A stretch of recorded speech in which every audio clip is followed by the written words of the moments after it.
perkenalkan, nama saya Sagung Agung Desi. Di sini saya akan menjelaskan mengenai materi tentang peraturan-peraturan yang ada pada makanan. Nah, di peraturan ini saya akan membahas mengenai 4 peraturan. Peraturan yang pertama yaitu tentang tingkat keamanan pangan tahun 1990. Yang kedua, tingkat ataupun peraturan tentang kebersihan makanan tahun 2006. Yang ketiga, peraturan tentang pelabelan makanan tahun 1996. Dan yang keempat, ada satu peraturan dari Uni Eropa tentang tingkat keamanan bahan pangan. Nah, untuk yang pertama yaitu untuk tingkat keamanan untuk makanan tahun 1990. Nah, ini menjadi hal yang sangat penting.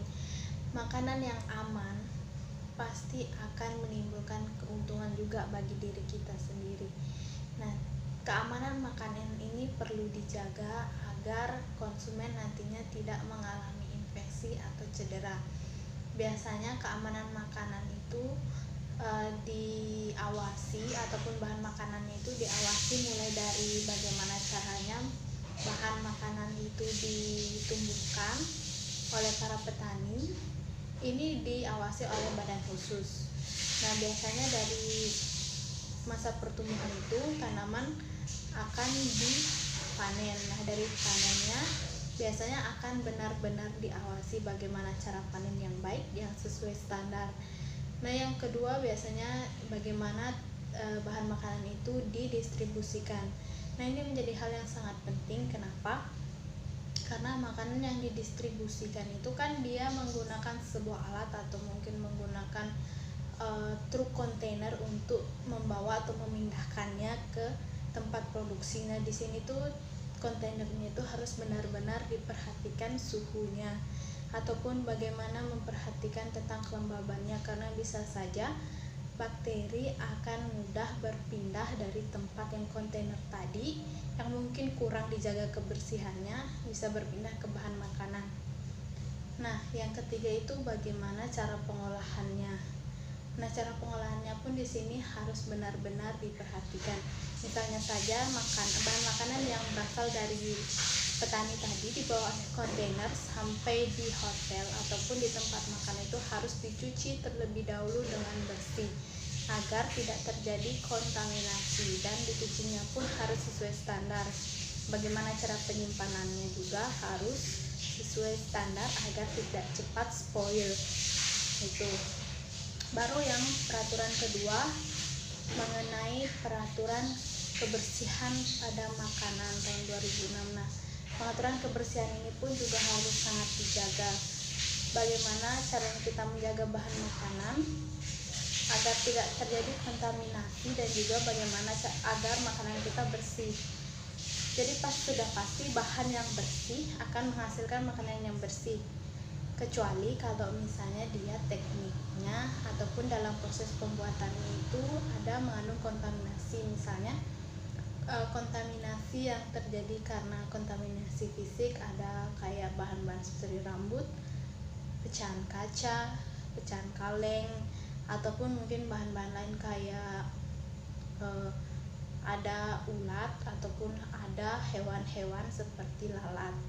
Yang ini pun juga harus diperhatikan, apalagi kalau ada bahan-bahan kimia yang masuk ke dalam makanan tersebut.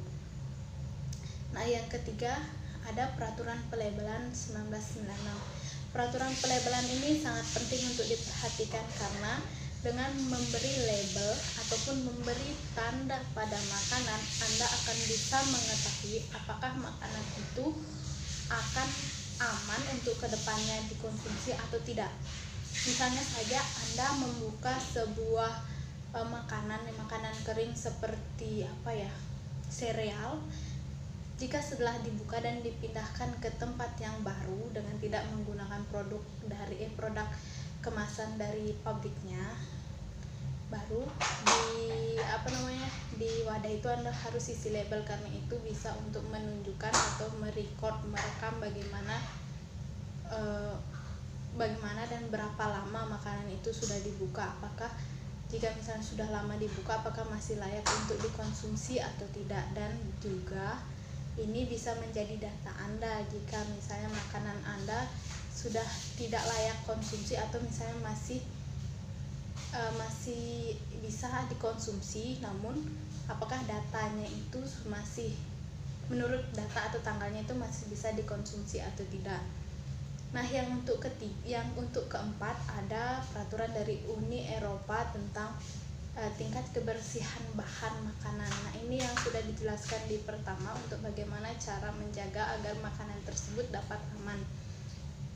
Nah, untuk menjaga kebersihan bahan makanan biasanya dilakukan beberapa proses.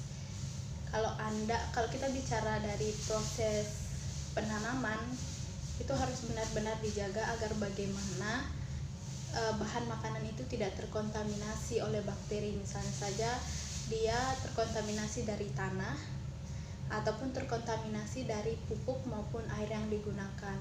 Pupuk yang dimaksud di sini itu pupuk kandang yang digunakan, maka jika dia terkontaminasi itu termasuk kontaminasi biologis. Tapi di zaman yang sekarang banyak petani yang menggunakan pupuk-pupuk kimia, yang banyak sekali bahan kimianya agar bahan makanan mereka itu lebih awet, dan bisa saja jika kelebihan dan tidak sesuai standar menggunakan ini bisa memunculkan kontaminasi.